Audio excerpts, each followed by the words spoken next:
Hello, Jen. Welcome to the podcast. Thanks for having me. I'm so excited. We're finally doing this. I know. Do you actually remember when we first connected? Like what year it was, month? It was definitely this year, but I Okay. want to say it was maybe March, February, March. Wow. I mean, it was a long time ago. So I saw you on my calendar again, and I asked my team, I'm like, I thought I already did a podcast with her. Like, no, Heather, you had an intro call to see if it was aligned. And I remember at that time being incredibly excited to have a conversation with you because your podcast is called Salad with a Side of Fries. And I say my nutrition journey started in 2020, which is ridiculous because I've been eating since the day I was born. Well, even before that, through the umbilical cord. Right? For so many of us. Right. It's amazing. Yeah. Right. And we've been eating. I heard somebody else say this. They're like, listen, you can choose to not exercise in your life and do all these other things, but you can't not eat. So why don't you and you're going to be doing this forever. So why don't you get some nutritional education and figure it out? And I'm like 100%. So anyways, your podcast called Salad with a Side of Fries. I was very attracted to the side of fries because I do not buy into perfection. I say Same. progress, not perfection. And I can see one of my biggest fears when I started my nutritional journey, air quotes, was buying into diet culture. Yeah. And that's why I'm excited to have this conversation with you today, because I know we serve similar audiences through different kind of pain points. So let's get in it today. And I know everyone says, what's your story? Blah, blah, blah. But like, explain to me what salad with a side of fries represents and means to you and how you got there. Salad with a side of fries is living life while still making our health a priority. Mm. Full stop. But it doesn't, I think, to your point of, our perception of a health coach or our perception of what it takes to be healthy is, and obviously this is an exaggeration, but it's like eating only things that are green, right? And you're a terrible human when you choose Oreos. Right. And it's like, wait a minute, like everybody's just got to slow their roll because I'm sorry, like in my world, I don't want to live a life without fries or dessert or a cocktail now and then, right? Like, so it's about living life and finding whatever that looks like for you. Because there are pieces of this that I talk about all the time that are fundamentally human. Like you were saying, right? We start eating from even pre-birth, right? And yet we're not really taught this stuff. Mm-hmm. So and certainly as a human, you can go the rest of your life without going to a gym, but you couldn't go the rest of your life without eating. So there are elements that are fundamentally human. And then the nuance is where it becomes very personal. Mm-hmm. And a lot of times what I see with people and my clients and what I did before I learned all this stuff was hyper focusing on these little details while like the big stuff wasn't handled. And then we're wondering why we're not making progress or we're not getting to where we want to be. And I sort of say it's like, stepping over $100 bills to pick up pennies, right? Like we're focused on these little things, but the little things don't matter as much, right? Like if you have a house fire and you're throwing thimbles of water on it, you're going to tell me that water doesn't put out fires. Yeah. But if you get enough water and enough pressure on the water, then we can do something with this house fire. So I came to all of these things through my own, I call it a saga of weight management. I feel like journey doesn't really do it justice. Like there was drama and there was ups and downs and the whole thing, I was a dancer growing up and I sort of joke, probably much to my family's dismay, I sort of joke that I grew up the skinny one in a family of dieters, but I was a dancer and I ate vegetables and I didn't really have to think about these things, but people around me and my family were always on a diet. So when I started to gain weight it's really between high school and college, I was like, okay, I know what to do because I watched my family do this my whole life. And then it was like every diet under the sun, living on that roller coaster, gaining and losing, up and down. And every time I started something, I remember thinking, this is going to be the last time. And then it's not. Mm-hmm. And then we think that there's something wrong with us, So funny enough, so fast forward, I graduate from business school at the University of Michigan. I moved to New York, and sort of worlds collided because I was looking for something to do in my spare time outside of my full-time job with the intention of being able to retire early and, not have to work for somebody else for the rest of my life. And at the same time, I had my health stuff going on. And the two things collided when I worked with a coach and I followed the curriculum that I based my practice on. And it is the only thing that allowed me to say I've kicked my food issues. And I was like, wait a minute. Everybody deserves this information. This to me is like the nutrition education we're all supposed to know and no one ever taught us. So I said, okay, this is going to be my thing. This is what I'm going to do outside of my full-time job to create my own business. And that was late 2007. So it's been a minute. This was like before side hustles were a thing. This was before health coaching was a thing. And I started building my practice on the side. July of 2019, I left my full-time job and launched the podcast, Salad with a Side of Fries, because it was really about, the bigger mission of everything I do is to change the state of healthcare and empower people to reclaim control of their health. And I was like, all right, well, I don't know what to do with free time, so let's start a podcast. But it's really about helping people help themselves with this information, because I'm sure you say it with your clients all the time too. Like, I'm not doing it, they're doing it, right? We just need a guide. We need somebody to help answer some of those questions sometimes. I find it interesting, this whole one, I heard you say you were looking at the adults around you. And of course, everybody does the best they can with the knowledge and awareness they have until we know better. And then yet we still have this illusion. And I want to dive into identity because we were going to talk about this of like, what do I identify as, right? Especially when it's weight. Yeah. And I wrote down like feeling fundamentally flawed, like, oh, I'm a snowflake. I'm just broken. Like, I came into this life broken. Therefore, I cannot achieve, my wouldn't it be nice goals or life that I want to live. Either that or I ruined it. Yeah. Right. That I ruined whatever this thing was or it's supposed to be. Yeah. And I mean, weight is a big thing that women have focused on forever, like body, all of that.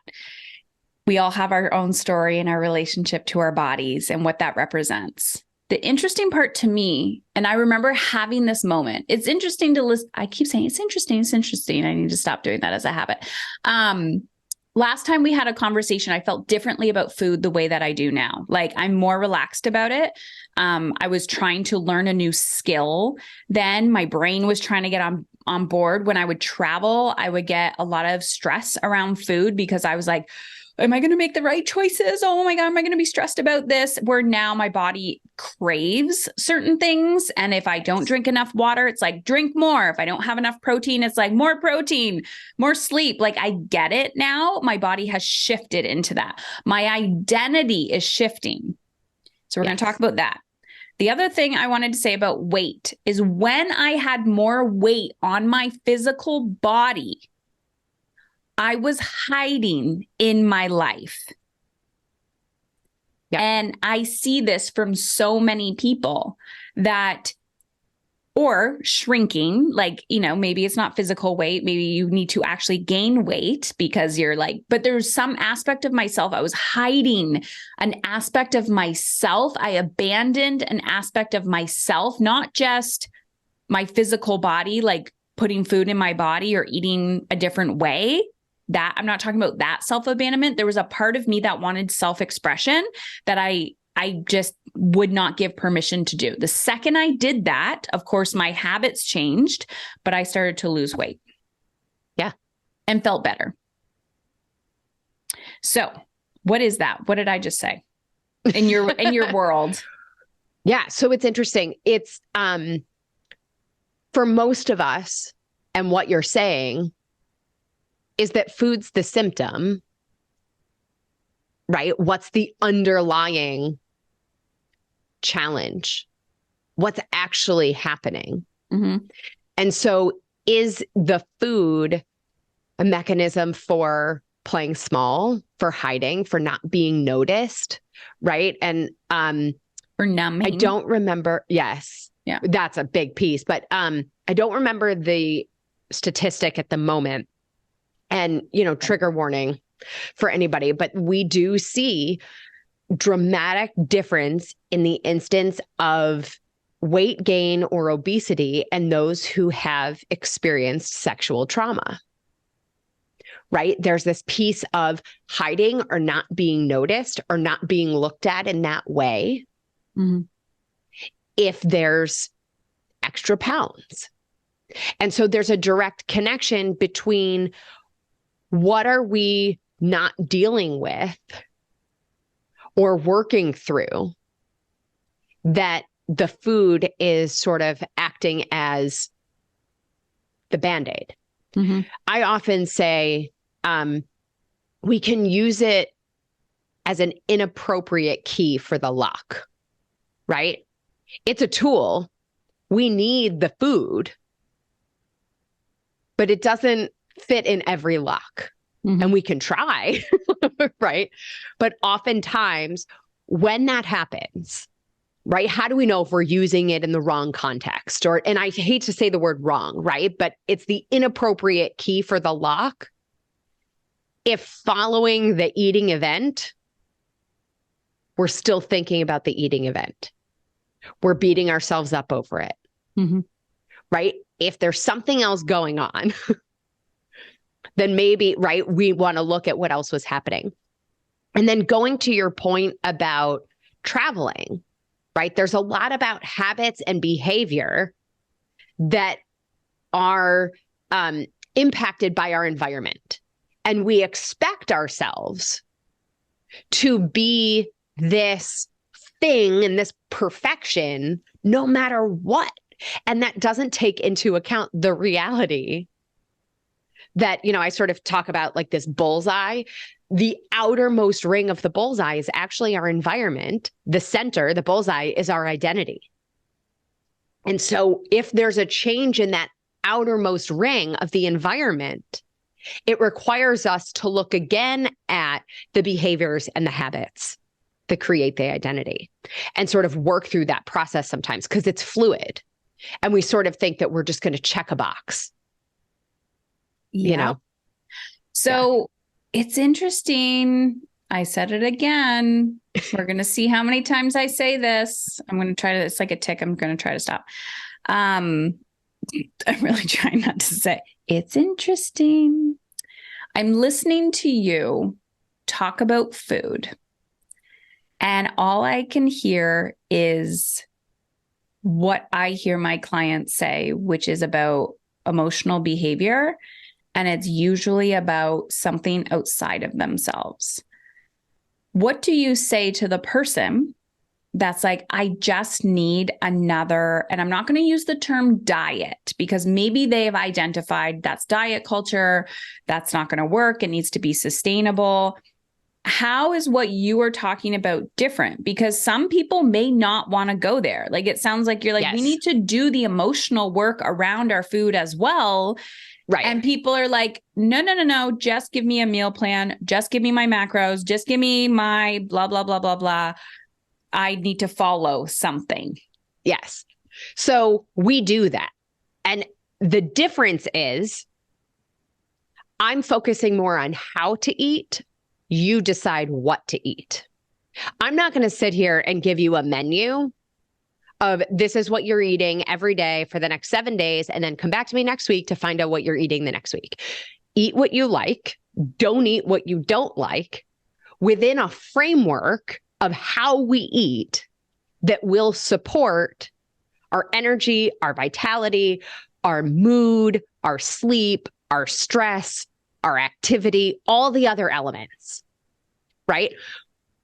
Often people want, like you're saying, either one extreme or the other, right? They either want to only deal with the food and they want the prescription of the menu and to go do their thing. People in that camp will find short-term results.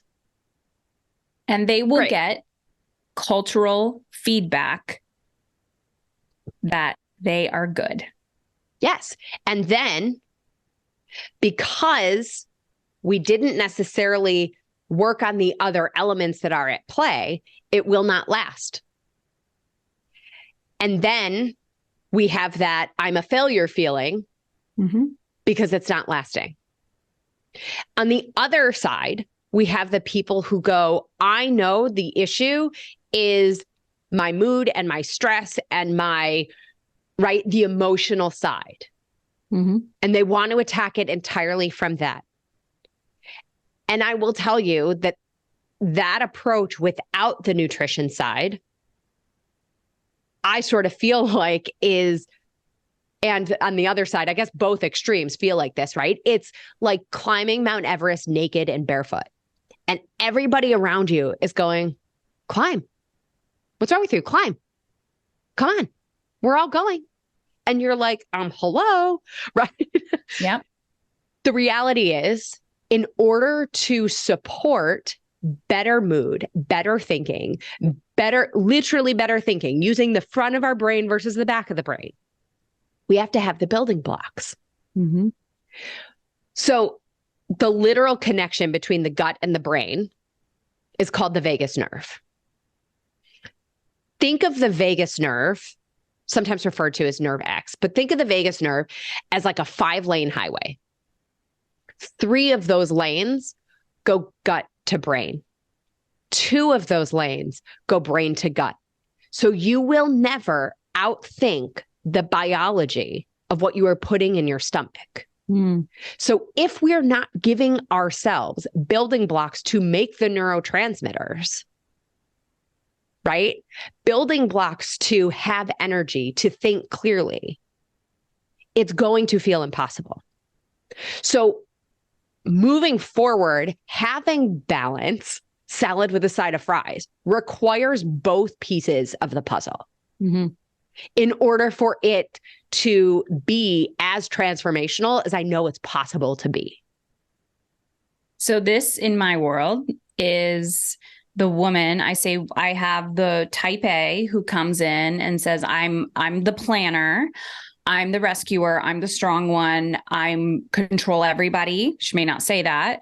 I have a lot of responsibility and I have no time or energy. And she's militant and is probably a little chippy and doesn't have many feelings perceived, right? Very walled. And I want the worksheets. I want the step-by-step. I want the box. I'm going to be logical. Then I have the other person, which is interesting because I am both of these. I would say I'm more over here where it's like, I'm the feeler. I'm all about emotion. I'm intuition. And when I started my personal development journey, I mean, every season of my life is a different relationship. I was all about this energy piece. And I can see how that space where it's like, just meditate your way out of this, just green juice your way out of it. If you're feeling fear, like you need to process the fear first before you take action. And I'm like, no, you are spiritually bypassing your feelings. You are not taking action because you don't have a freaking plan, because the word strategy makes you itchy. And so I've had to learn and shift my identity to become both. Yes. And what I'm hearing you say, the balance, your version of that, I'm calling it salad with a side of fries. Mine is emotionally uncomfortable, brave zone, messy middle. When you are in the middle, you are playing that double dutch. You talk about Everest, I talk about double dutch. And I'm like, you're trying to jump in, right? You're like, I want change. I want to lose the weight. I want to feel alive. I want connection in my relationships. You're curious. If you're committed, you're going to jump into that rope. You may get whipped in the face. And that is when you are committed to doing the work and you are in the messy middle. You eat your salad, you have fries, you have your plan, you implement it, you fall flat on your face, but you be committed to get back up and say, I got the rest of my life to figure this out 1% better. Exactly. And it's a process, right? Yes. So it's very slow and annoying, by the way. Well, it's funny because I work with clients in 12 weeks. The transformations, I mean, I have a client who's wrapping up now and we only weigh in once a month. Mm-hmm. Okay. So also divorce the scale for everybody out there. We're going to look at other ways to track our progress on a daily basis. So we only get on the scale once a month. At her first weigh in at week 4, she needed to buy new clothes. I love it. So it's all possible. Right? I always say it's not what to eat, it's how to eat. So in the beginning... You know why I think I made that comment? We can see, and I'm curious your thoughts on this, we can physically see the transformation. Yes. The slow and steady progress of changing your identity. Yes. Because do you find the body changes first and it's like outside in? So I'm going to walk you through a framework that I talk about that can go outside in and inside out. Okay. But the piece to get there, I think, is understanding. So we start with the biology piece, kind of probably learning for the first time, for some people, relearning actual nutrition. And then we can get into sleep and stress and energy and habits and challenges and all the other stuff that make this not quite so simple. Mm-hmm. Right? So there's a reason for attacking it in that way because it helps make it happen and it helps shift that identity in the process. Now, the frameworks I was talking about before, this outermost ring of environment. So think about a bullseye. You have the environment. Then the next layer in are behaviors. Repeated behaviors become habits. Mm-hmm. Habits create the identity, right? So the bullseye is identity. So if we have an identity of I'm a dieter, right? It is infinitely more difficult to figure out the behaviors and the habits and the environment of someone who doesn't need to do that anymore. Yeah. Right? So we can think about it and say, okay, what's the identity that I'm looking to create? So this is inside out. What's the identity I'm looking to create? I'm an active person. I have energy every day. Mm-hmm. Right? Yeah. I always say I'm the type of person that deeply trusts myself. I take decisive action. I feel good. I'm not shaming myself with whatever I put in my mouth. That could sound dirty, but but that piece of it, right? So we have this identity. Then what are the habits of someone with that identity? Oh, they don't shame themselves, right? They have a habit of self-compassion. Mm-hmm. They have a habit of going to get their activity. A little in. meal right. prep. Maybe it's meal prep. Food in the fridge. So, right. So the habit is, right, taking care of themselves. Yeah. So the behavior that gets us to the habit is the meal prep, right? The behavior we need to do is making sure that there's food in the house. Mm-hmm. Well, now it's a whole lot easier to just focus on having food in the house than to sit there and go, have the identity of the person who's okay. Right? Like when we can break it down, then all we have to focus on is the behavior of drinking the water, setting the alarm, right? Those kinds of behaviors. And then the environment piece is most often ignored. And that is to understand that this is very fluid. We might think that we're at that identity piece. For example, maybe your activity is on point. You go all the time, no matter what. It is part of who you are. You have that identity. Mm-hmm. And then something changes in the environment. You move. Your kids have a new schedule. You have a new job. right? That's that outermost ring, that environment changing. Mm-hmm. And it seems to disrupt everything, but we can be so stuck in saying, but I have this identity. All that we need to do is stop for a second and rethink the behaviors. It just pushes us back out into that outer ring to say, okay, I got to focus on the behaviors given this new environment, right? So we can sort of, that's like the inside out and the outside in, Mm-hmm. right? And I think it's more fluid, like I said, than most people realize. So just because we've checked the box and we have this identity, there's always room for things to shift and change. Yeah. We're always evolving. Yes. Yeah. And as people evolve, like our relationships, I know parenting is a big thing I talk about. As our children grow, our identity is going to evolve as well. I know when my kids shifted into teenhood, I needed to become a different type of person, different role model, different caregiver. And it was like, oh, I'm the one that can hold space like this. And I noticed my food behaviors change as well. So you're giving me a lot of aha moments of like, our environment is constantly evolving regardless of how in control we want to feel. It's not even the big jolts. Like right. The season could change. A grocery store could close and you're like, now I need to find a new grocery store, or something slightly changes. Your kids don't want to eat this anymore. Like something will change. And by the way, travel, going back to your story before, travel is changing the environment. Yeah. Yeah. So this is insightful because it's so parallel to what we talk about. You said something about like outside in, environment, behaviors, patterns. I mean, we've talked about a lot, get to identity.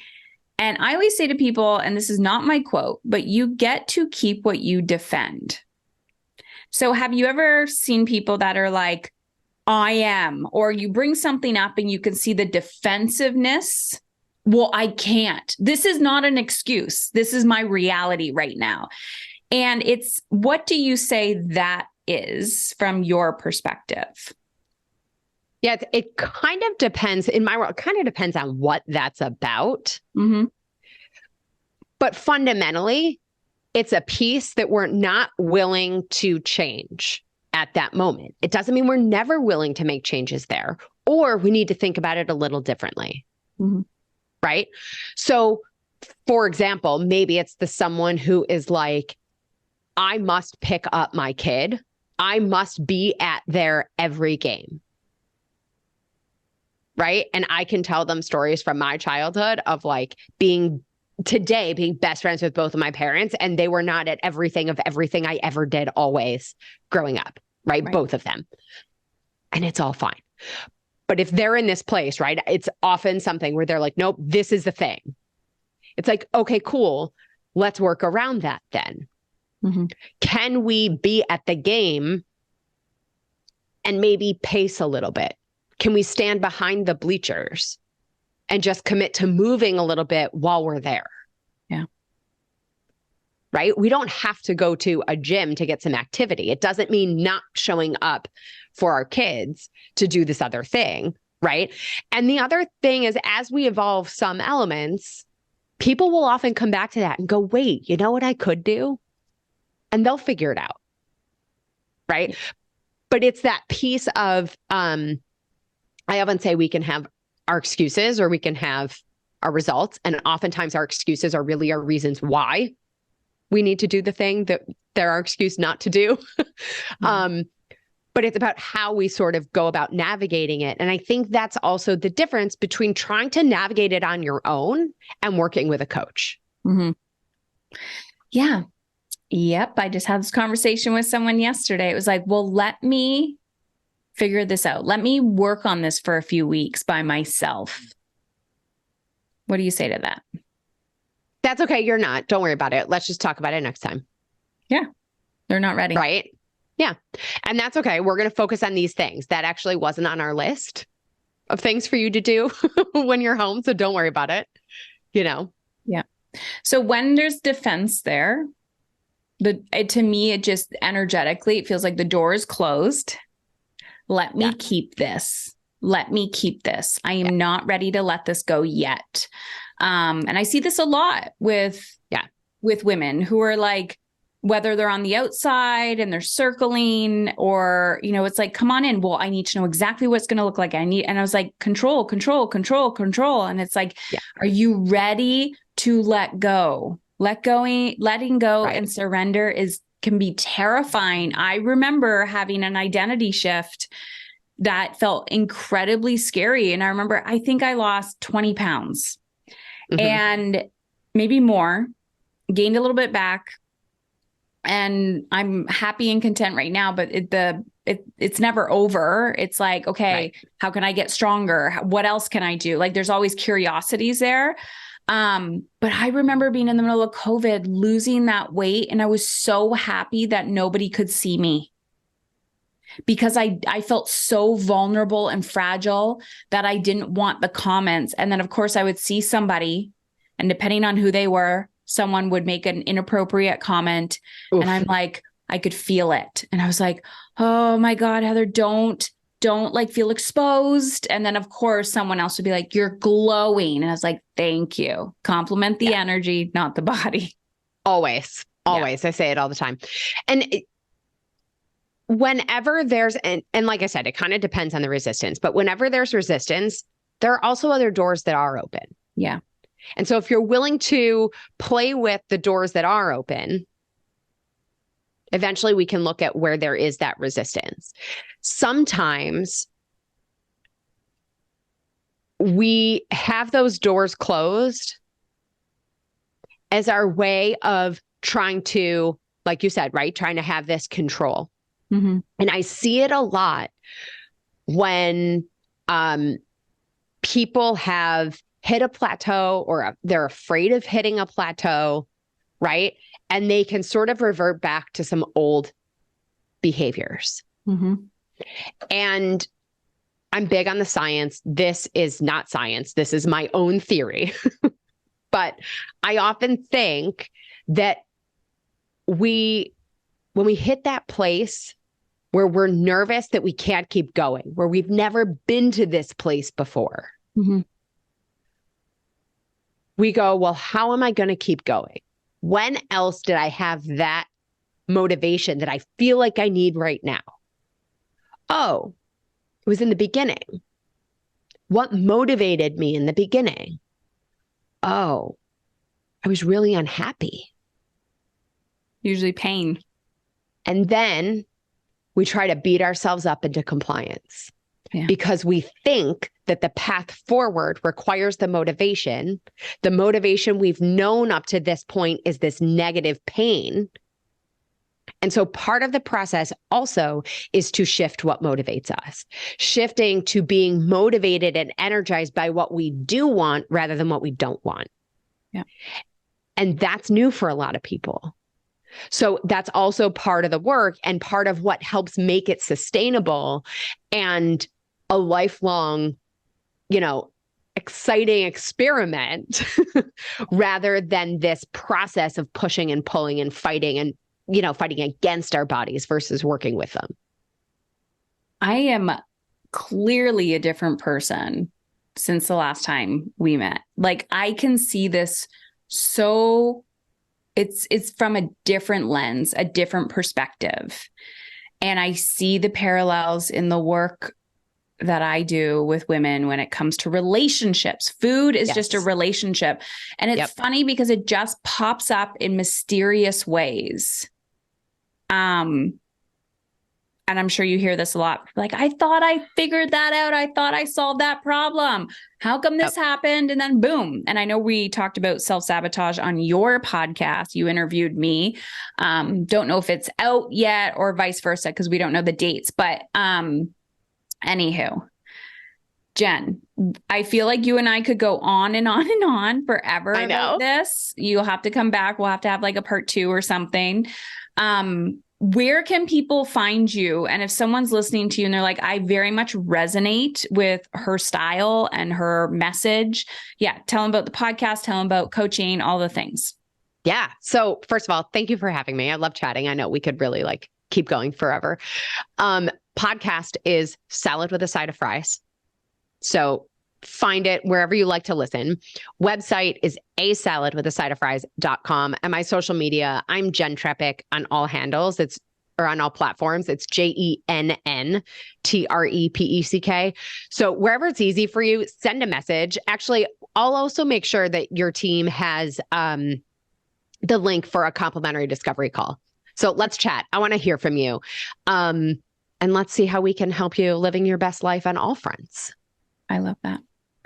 It is, yeah. I feel like this generation of technology and opportunity can be overwhelming, but I truly believe that we are here to do big things and to change a lot of cultural conversations. And I just wanted to say thank you, Jenn. I truly believe you're doing good work in the world that's making a big impact.